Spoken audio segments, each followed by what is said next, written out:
the implication that Dan was doing drugs, which is pretty ludicrous if you knew the guy. But Ruth, Dan Rashbaum, I've had him on my show. I think it was the only show that he's been on, and it didn't go very well for him. And he didn't do a lot of media. And then this didn't go very well for him. If I was in your position, there's a good chance I'd be cursing the guy out under my breath, at least. Do you have any feelings one way or the other towards Dan Rashbaum, who was kind of at the center of all this, and we haven't heard from since, other than that there's some kind of inquiry opened at the Florida, State Bar? Well, I would support that. I think that's the most important place to start.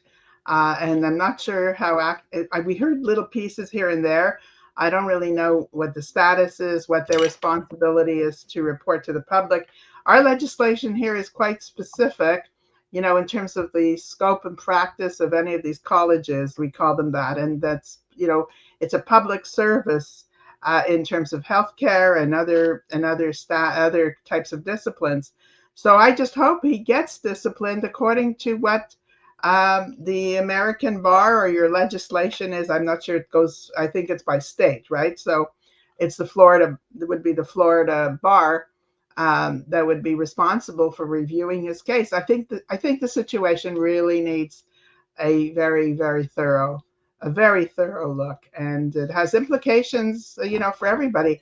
And by the way, because of Dan's, work in academic spheres, I get a lot of inquiries now about, this case where it's at. It's a law school gym. If your lawyers, both Jared and Jeremy, they like, where are you ever going to find this kind of stuff, to put on a case, to put on an exam. So there's a lot of interest now, like not the criminal process as we're involved in it, but really this surge of academic interest right now in terms of these new issues that have just come up. We heard Jeremy say it's probably one of the top 3 most complicated